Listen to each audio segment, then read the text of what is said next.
नमस्कार मंडळी, आजची रेसिपी आहे पनीर टिक्का बिर्याणी। हो मंडळी, ह्याच्या अगोदर मी तुमच्यासोबत शेअर केली होती पनीर बिर्याणी, तर आजची रेसिपी आहे पनीर टिक्का बिर्याणी। चला तर मग मंडळी, वेळ वाया न घालवता मस्त या रेसिपीला सुरुवात करूया। आणि व्हिडिओ आवडल्यास व्हिडिओला लाईक, शेअर आणि सबस्क्राईब नक्की करा। तर इथे मी एक मोठं भांडं घेतलं आहे, त्यामध्ये मी इथे 4 चमचे हंकड म्हणजेच बांधलेले जे दही असतं ते घेतलेलं आहे, म्हणजे ते घट्ट असतं जेणेकरून ते पनीरला व्यवस्थितरित्या कोट होतं। एक मोठा चमचा भरून आलं लसूण हिरवी मिरचीची पेस्ट, कसुरी मेथी 1 चमचा, चवीनुसार मीठ, अर्धा चमचा काळं मीठ, अर्धा चमचा चाट मसाला, सोबतच 1 चमचा धना पावडर, अर्धा चमचा हळद आणि 1 चमचा काश्मीरी लाल तिखट घालायचं आहे। सो मंडळी, हे घरगुती काश्मीरी लाल तिखट आहे, जेणेकरून म्हणून त्याचा रंग जरा वेगळा दिसत आहे। आता हे सर्व इन्ग्रेडियंट्स छानपैकी मिक्स करून घ्यायचे आहे। सोबतच आपण ह्यामध्ये 1 चमचा जे आपलं घरचं रोजचं तेल असतं तेच घालायचं आहे। सरसोचं तेल असेल तर बेस्ट, नसेल तर काही हरकत नाही। आता आपण ह्यामध्ये 200 ग्राम पनीर मोठे मोठे क्यूब करून घालायचे आहे आणि हाताच्या साहाय्याने अशा रीतीने मिक्स करायचं आहे आणि हे मॅरिनेट होण्याकरिता बाजूला ठेवून द्यायचं आहे। पनीर मॅरिनेट होतंय तोपर्यंत आपण इथे तांदूळ शिजवून घेऊया। सो मंडळी, इथे काही मी खडे मसाले घालून पाण्याला उकळी आणून घेतलेली आहे आणि अशा पद्धतीने आपण सर्व खडे मसाले काढून घ्यायचे आहे, जेणेकरून नंतर बिर्याणी खाताना म्हणजेच पुलाव खाताना आपल्या दाताखाली हे खडे मसाले येणार नाहीत। मी ऑलरेडी 1 मोठी वाटी भरून तांदूळ भिजत घातलेला होता अर्धा तास अगोदर। हा बासमती तांदूळ आहे। आता हा आपल्याला 70 ते 80% शिजवून घ्यायचा आहे मंडळी, जास्त ढवळायचा नाही, नाहीतर त्याचे तुकडे पडतात कारण तो भिजवलेला असतो। हे पहा, अशा पद्धतीने फक्त तांदूळ तुटला म्हणजे समजायचं की आपला राईस शिजलेला आहे। आता आपण हा तांदूळ गाळून घेऊया आणि थंड होऊ देऊया। आता आपण पनीरची भाजी करण्यासाठी घेऊया। तर पनीरच्या भाजीसाठी इथे कढईमध्ये मी 4 ते 5 चमचे तेल गरम केलेलं आहे। त्यामध्ये मध्यम आकाराचे 4 कांदे पातळ लांब काप करून घेतलेले आहेत। कांदा शिजतोय तोपर्यंत आपण पनीर भाजून घेऊया, कारण कांद्याला थोडासा वेळ लागणार आहे। सो मंडळी, आपण आता पनीर भाजून घेऊया। तर पनीर भाजण्याकरिता इथे मी पॅनमध्ये 1 मोठा चमचा भरून तूप घातलेला आहे। तूप ऑप्शनल आहे, नसेल तर तुम्ही तेलही घेऊ शकता, काही हरकत नाही। अशा पद्धतीने पनीरचे पीसेस आपण भाजून घ्यायचे आहेत। आता ह्याचा जो उरलेला मसाला होता, म्हणजे जे मॅरिनेट करायला घेतलेलं दही होतं, त्यामध्ये आपण ह्या शिमला मिरची, कांदा आणि टोमॅटो ह्या भाज्या मिक्स करून घ्यायच्या आहेत। फक्त मिक्स करायच्या आहेत, बाजूला ठेवायच्या आहेत। आता पनीर आलटी पलटी करत करत दही पूर्ण सुकेपर्यंत आपल्याला, म्हणजेच पूर्ण पाणी सुकेपर्यंत आपल्याला हे भाजून घ्यायचे आहे, अगदी लालसर होईपर्यंत। जास्तही लालसर करायचे नाहीयेत, फक्त वर जे दहीचं कोटिंग आहे ते व्यवस्थितरित्या सुकलं गेलं की आपण ते काढून घ्यायचे आहेत। आलटी पलटी करत करत 4 ते 5 मिनिटात पनीरसुद्धा भाजून होईल। सतत आलटी पलटी करत राहायचं आहे आणि लो टू मिडियम गॅसवर हे भाजून घ्यायचं आहे। सो मंडळी, तुम्ही बघू शकता मस्त असं पनीर भाजून झालेलं आहे।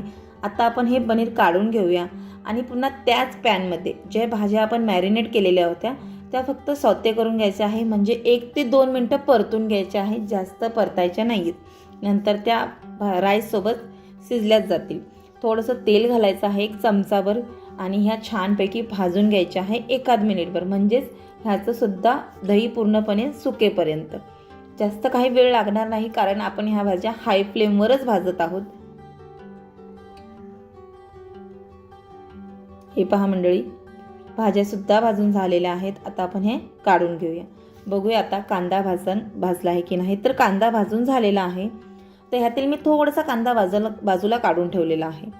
आता ह्यामध्ये 2 चमचे आलं लसूणची पेस्ट घालायची आहे आणि ती सुद्धा कांद्यासोबत छानपैकी भाजून घ्यायची आहे।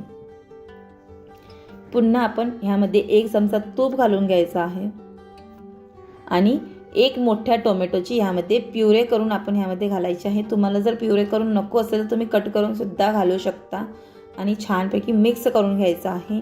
आता हे तेल सुटेपर्यंत आपल्याला भाजून घ्यायचं आहे।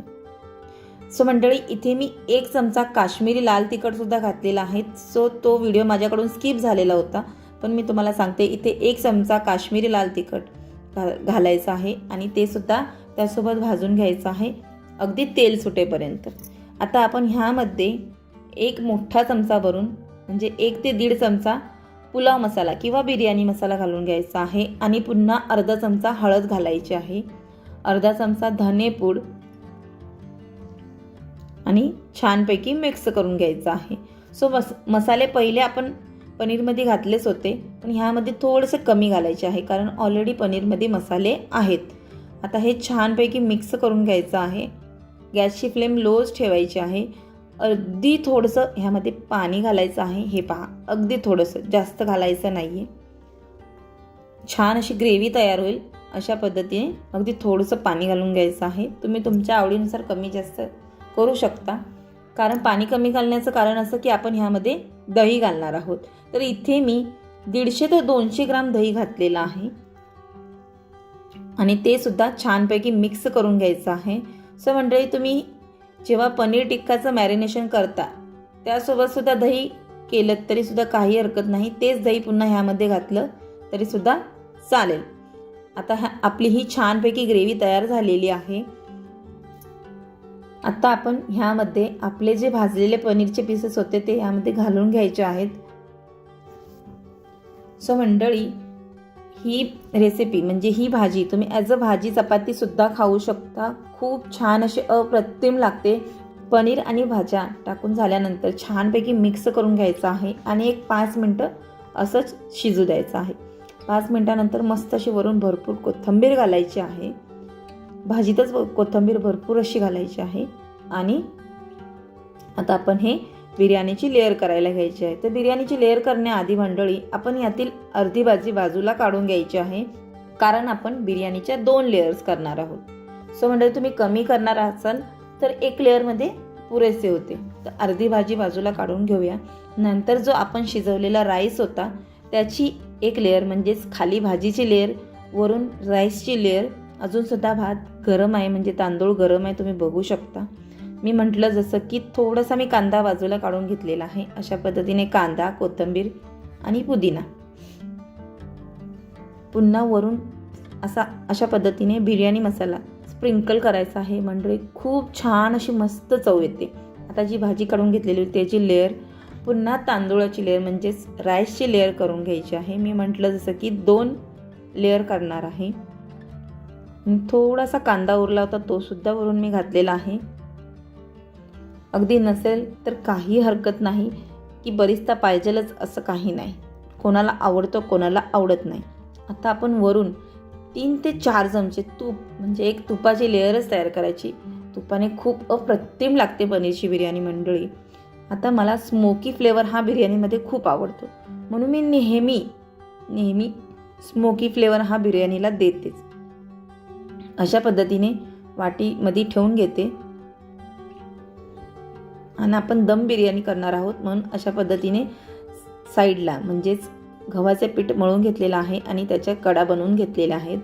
तर इथे मी दालचिनीचा तुकडा भाजून घेतलेला आहे म्हणजे जाळून घेतलेला आहे. कोळसा वगैरे काही मिळत नाही, तो सुद्धा व्यवस्थितरित्या जळला नव्हता, पण छान असा स्मोकी फ्लेवर येतो इतक्याने सुद्धा. वरून छान असं टाईट झाकण लावायचं आहे.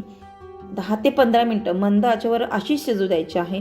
नंतर तवा ठेवायचा, तो छानपैकी गरम म्हणजे हाय फ्लेमवरच ठेवायचा.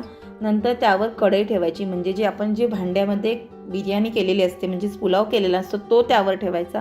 5 मिनटं हाय फ्लेमवर आणि 10 ते 15 मिनटं लो फ्लेमवर ही बिर्याणी शिजू द्यायची आहे. जितका जास्त वेळ तुम्ही तव्यावर बिर्याणी शिजवाल तितकी जास्त अप्रतिम चव येते. सो मंडळी, अवघ्या अर्ध्या तासानंतर म्हणजेच बिर्याणीची लेअर केल्यानंतर अर्ध्या तासाने बघू शकता मस्त अशी बिर्याणी तयार झालेली आहे. आणि मी तुम्हाला दाखवते ह्याच्या लेअर्ससुद्धा किती छान अशा मस्त झालेल्या आहेत. हे पहा, अप्रतिमच. सो मंडळी, जे कोणी नॉनव्हेज खात नाही त्यांनी ही बिर्याणी एकदा नक्की ट्राय करा, त्यांना नक्कीच आवडेल. आणि हो मंडळी, तुम्हाला जर माझी रेसिपी आवडली असेल तर व्हिडिओला लाईक, शेअर आणि सबस्क्राईब करा. सोबतच बेल आयकॉन बटन दाबायला अजिबात विसरू नका, जेणेकरून तुम्हाला नवनवीन रेसिपीचे नोटिफिकेशन येत राहतील. पुन्हा भेटू अशाच एका नवीन रेसिपीसोबत.